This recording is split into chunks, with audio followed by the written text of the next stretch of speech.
Assalamualaikum warahmatullahi wabarakatuh. Perkenalkan saya Tristan Widian dari Jawi dengan NIM 51300002568. Jadi di sini saya akan menjelaskan tentang kavum abdomen. Baik, yang pertama ada kavum abdomen pelvis. Kavum abdomen pelvis itu adalah rongga tubuh yang dibagi menjadi dua, yaitu ada kavum torak dan ada kavum abdomen pelvis. Nah, kavum abdomen pelvis itu sendiri itu ada kavum abdomen dengan kavum pelvis. Kavum abdomen terbagi menjadi dua, yaitu ada traktus gastrointestinal, ada juga traktus urinari. Selanjutnya ada kavum pelvis yang menjadi bagian dari kavum pelvis sendiri, yaitu ada organ reproduksi serta traktus urinari dan rektum.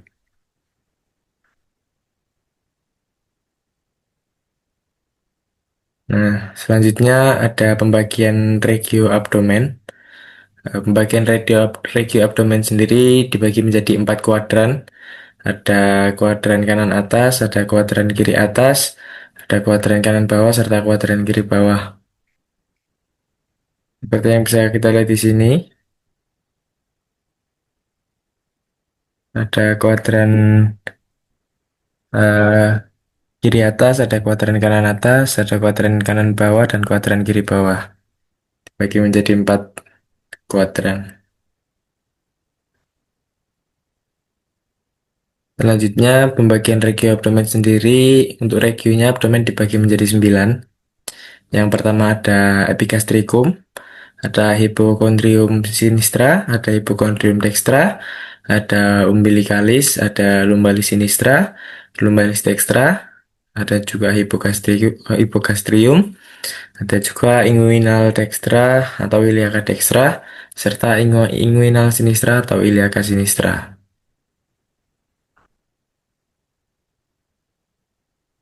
Di sini kita bisa melihat pembagiannya tadi, ada 9 ya.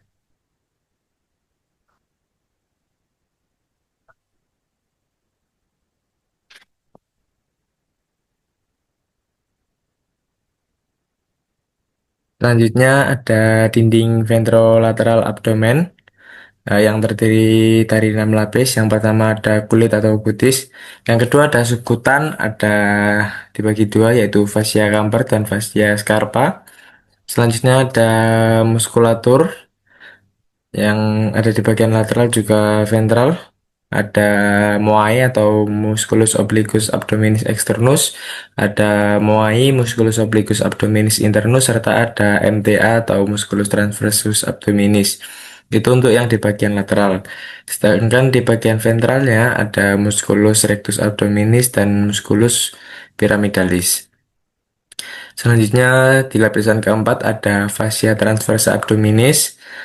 Ada yang kelima ada jaringan preperitoneal, dan yang terakhir atau lapisan keenam ada peritoneum parietal.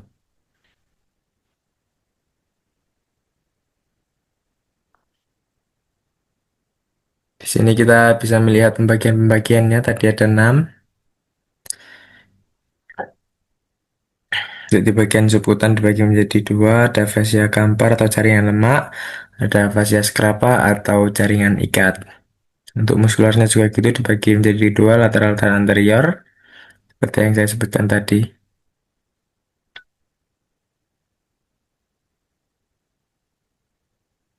Selanjutnya ada musculus atau otot. eh untuk di lateral muskulusnya sendiri ada moae, Muay dan MTA, dan setiap muskulus memiliki aponeurosis atau tendo yang membentuk rectus sheath. Selanjutnya ada anterior musculus, ada musculus rectus abdominis, inscriptiones, intertendinea atau intersection tendinea. Selanjutnya di anterior musculus ada musculus pyramidalis. Aksesoris ya, jadi tidak semua orang memiliki itu. Selanjutnya ada linea alba yang merupakan gabungan antara tiga aponeurosis tadi, Moai, dan MTA. Selanjutnya ada linea arcuata yang terletak di inferior umbilicus.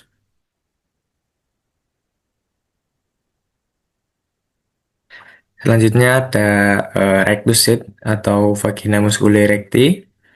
Eh, rectus sheath ini dibagi menjadi dua, ada lamina anterior serta lamina posterior. Untuk lamina anteriornya sendiri itu ada di 2/3 atas dan 1/3 bawah.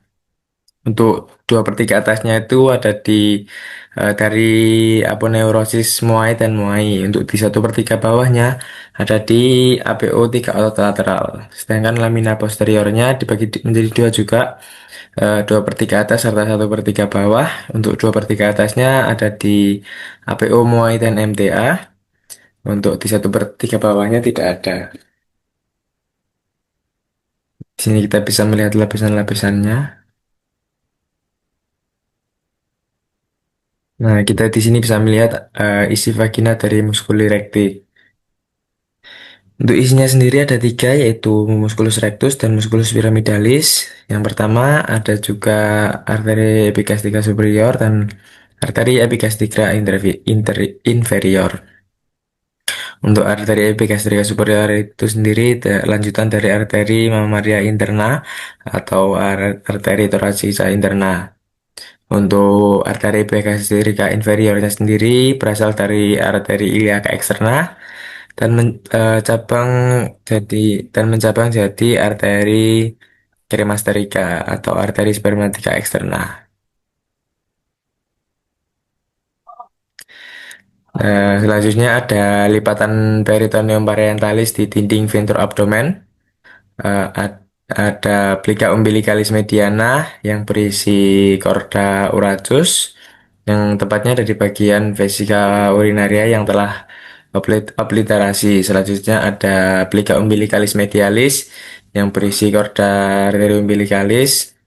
Selanjutnya ada plica umbilicalis lateralis yang berisi vasa epigastrika inferior. Dan selanjutnya ada ligamen teres hepatis yang berisi chorda vena umbilicalis. Dan ada juga trigonum Hasselbalch.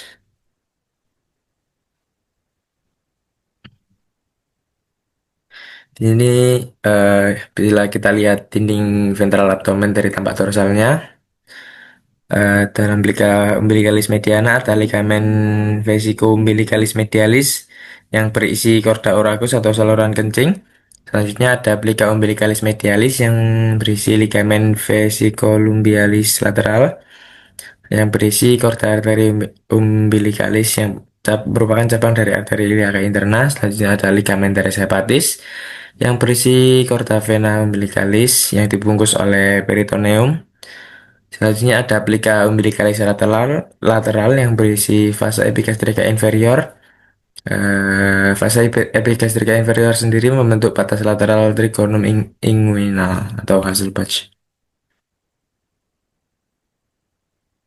Nah, di sini kita bisa melihat batas-batas dari trigonum inguinal Hasselbalch sendiri. Untuk batas lateralnya berada pada fasa epigastrika inferior. Untuk batas batas medialnya di tepi musculus rectus, untuk batas inferiornya di ligamen inguinal dan batas dasarnya di conjoint tendon atau gabungan aponeurosis muai dan MTA, dan juga dilewati hernia inguinalis medial. Di sini ada canalis inguinalis. Untuk bagian superior ada annulus inguinal lateral atau profundus atau internus, atau prepotionalis. Untuk inferiornya ada ligamen inguinalis. Untuk medial ada annulus inguinal medial, superficial, externus atau subcutaneus.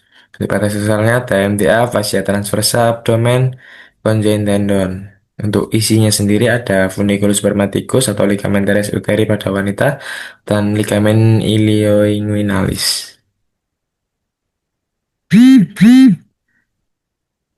Selanjutnya ada kanalis inguinalis.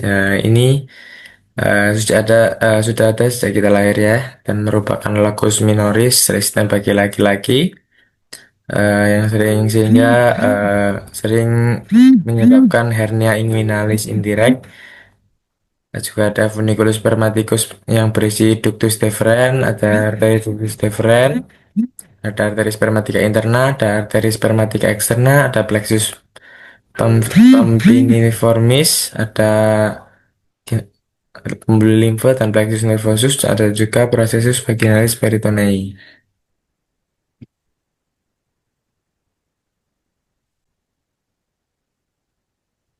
Baik, selanjutnya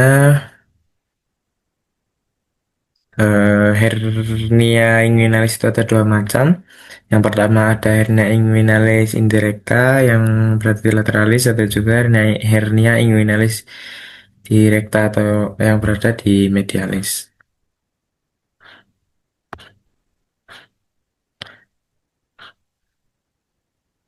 Baik, selanjutnya dinding posterior abdomen.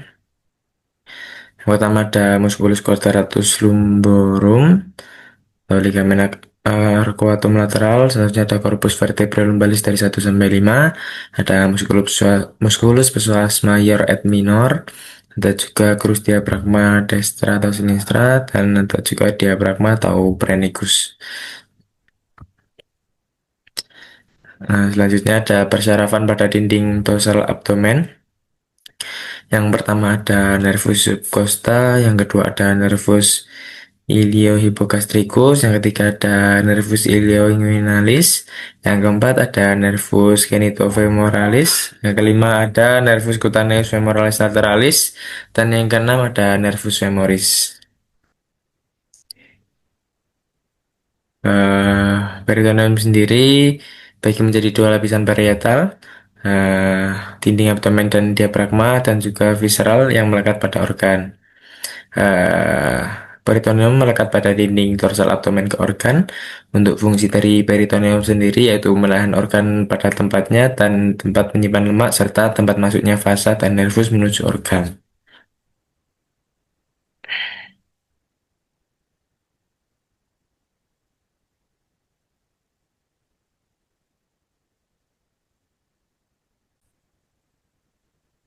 Baik, selanjutnya ada aorta abdominis. Aorta abdominis itu sendiri mulai dari hiatus aorticus pada VT12 berakhir pada vertebrae lateral 4 dan bercabang menjadi aorta iliaca communis, sinistra, dan dextra.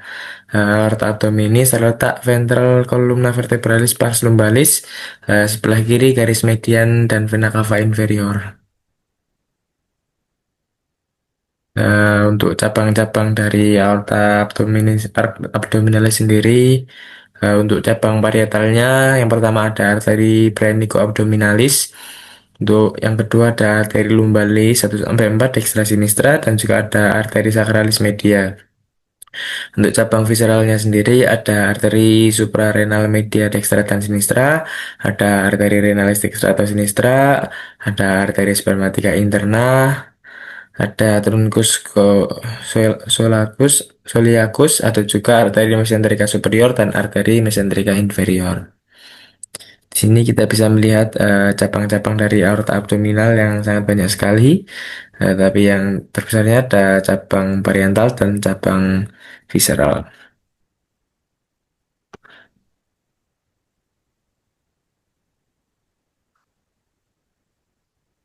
Nah, di sini ada catatan klinis atau penyakit yang terjadi pada aorta abdominalis.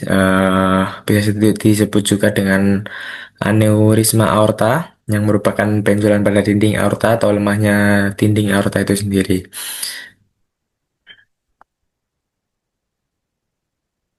Selanjutnya ada vena cava inferior. Vena cava inferior ini terletak pada vertebrae lumbal 4 sampai 5 pada penggabungan dari vena iliaca communis sinistra dan dextra sampai masuk ke atrium dextrum. Selanjutnya vena iliaca communis sinistra jauh lebih panjang dan terletak sedikit ke kanan dari garis median, ventral dari columna vertebralis dan musculus psoas major dextra. Untuk cabang dari vena cava inferior sendiri, eh, ada dua, yaitu cabang parietalis dan cabang visceralis seperti aorta tadi. Untuk cabang parietalisnya ada vena brenica inferior dextra sinistra, ada vena lumbalis, yang cabang visceralis ada vena hepatica, vena renalis dextra sinistra, ada vena suprarenalis dextra, dan vena spermaticus interna atau ovarica dextra. Untuk penyakitnya sendiri ada sindrom vena cava inferior yang merupakan kompilasi gejala yang dihasilkan dari obstruksi vena cava inferior yang disebabkan oleh kompresi patologis atau trombosis di dalam vena itu sendiri atau akibat kompresi janin di rahim. Di sini ada vena abdomen, semua vena abdomen ikuti arterinya bermuara ke vena cava inferior. Jadi semua vena itu mengikuti arterinya bermuara ke vena cava inferior kecuali empat vena ini. Yang pertama ada vena suprarenal superior, yang ke vena renalis, ada vena testiculorasica, ada vena sacralis media, ada juga vena porta hepatica yang masuk ke hepar atau hati. Selanjutnya ada anastomosis portocava atau portosistemik. Yang pertama di esofagus, kedua di umbilikus, ketiga di rektum, dan keempat di retroperitoneal. Selanjutnya ada cirrhosis hepatis, yaitu peningkatan tekanan ke vena porta.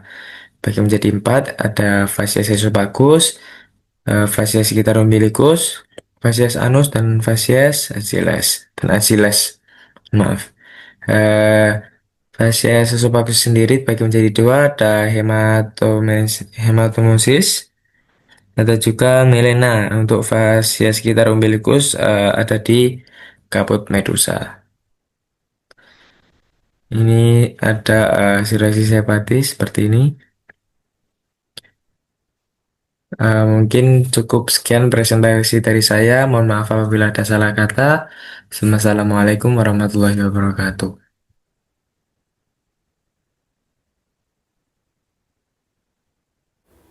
Baik, Assalamualaikum warahmatullahi wabarakatuh. Perkenalkan, nama saya Keisha Nursalwa dengan NIM 51300250060.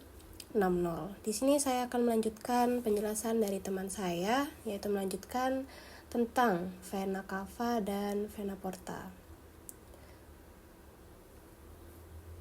Baik, untuk vena cava sendiri, pengertiannya itu pembuluh darah vena terbesar di rongga abdomen yang berfungsi mengembalikan darah vena yang miskin akan oksigen dari seluruh tubuh bagian bawah menuju bagian atrium dextrum jantung. Dengan kata lain, vena ini merupakan jalur utama kembalinya darah sistematik dari abdomen, pelvis, dan ekstremitas bawah ke jantung. Letak dari vena cava inferior sendiri itu terbentuk pada tingkat vertebra lumbalis 4-5 sebagai hasil penggabungan vena iliaca, communis dextra, dan sinistra. Di titik ini, vena cava inferior berjalan ke arah kranial atau ke arah atas. Secara topografinya, terletak sedikit di kanan garis median, berada di depan atau ventral kolumna vertebralis lumbalis, terletak di anterior musculus psoas major dextra, berjalan di posterior hepar, lalu menembus diafragma melalui foramen vena cava, lalu bermuara langsung ke atrium dextrum jantung. Posisi yang melekat pada diafragma ini memungkinkan aliran darah vena menjadi lebih lancar saat inspirasi karena tekanan intratorakal menurun. Vena cava inferior sendiri itu ada beberapa cabang. Ada cabang parietalis, ada cabang visceralis. Yang pertama ada cabang parietalis. Kita lihat di sini cabang ini tuh berasal dari dinding tubuh dari vena praenica, inferior dextra dan sinistra. Lalu untuk mengalirkan darah dari diafragma. Selanjutnya ada venae lumbalis untuk membawa darah dari dinding posterior abdomen. Selanjutnya ada bagian cabang visceralis. Cabang ini berasal dari organ dalam, yaitu ada vena hepatica untuk membawa darah dari hati setelah darah portal diproses. Lalu ada vena renalis dextra dan sinistra, itu dari ginjal. Vena suprarenalis dextra itu dari adrenal kanan atau dextra. Vena gonadalis dextra itu vena spermatica interna atau ovarica dextra. Fungsi dari vena cava inferior itu sendiri itu untuk mengumpulkan darah vena dari organ abdomen, pelvis, dan tungkai bawah, mengalirkan darah kembali ke jantung agar dapat dipompa oleh paru-paru ke paru-paru, menjaga keseimbangan sirkulasi sistematik. Untuk hubungan klinisnya atau catatan klinisnya itu bisa kita lihat ya, pada sindrom vena cava inferior itu ada komplikasi gejala yang dihasilkan dari obstruksi vena cava inferior sendiri disebabkan oleh kompresi patologis trombosis di dalam vena itu sendiri atau akibat kompresi janin di rahim trimester 3. Nah, akibatnya itu dapat terjadi edema ekstremitas bawah, hipotensi, dan gangguan aliran balik vena. Lalu selanjutnya ada vena porta hepatica.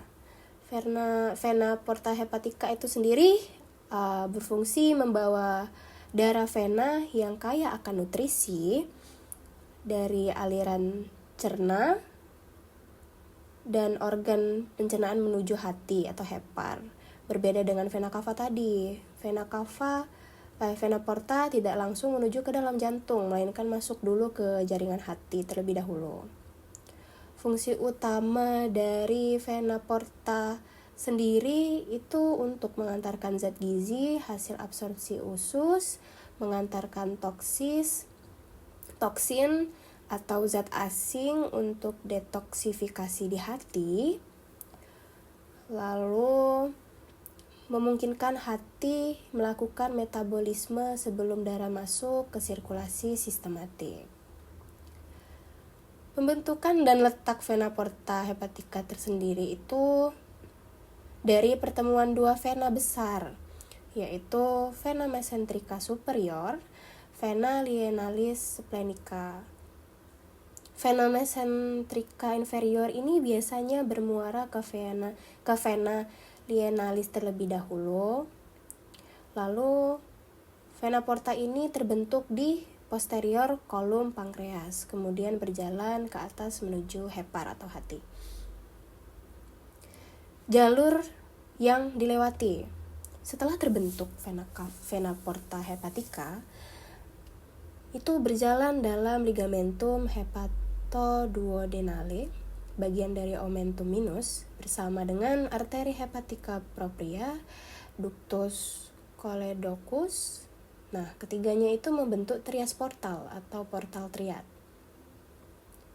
Setelah memasuki porta hepatis, vena porta bercabang menjadi vena porta dextra dan sinistra, lalu masuk ke sinusoid hati, lalu darah kemudian dikumpulkan oleh vena hepatica, lalu bermuara ke vena cava inferior.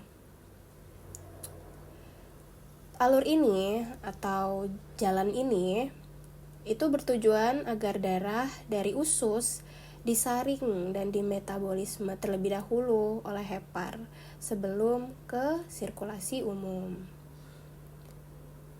Untuk cabang-cabang dari vena porta hepatica itu sendiri, vena porta menerima darah dari vena mesenterica superior, usus halus, kolon ascenden, kolon transversum, lalu vena lienalis, limpa dan pankreas, vena gastrika dextra dan sinistra itu lambung, vena paraumbilis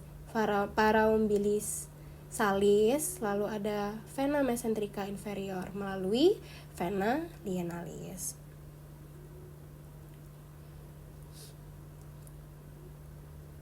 Baik, sekian penjelasan yang dapat saya jelaskan untuk materi hari ini. Kurang lebihnya mohon maaf. Wassalamualaikum warahmatullahi wabarakatuh.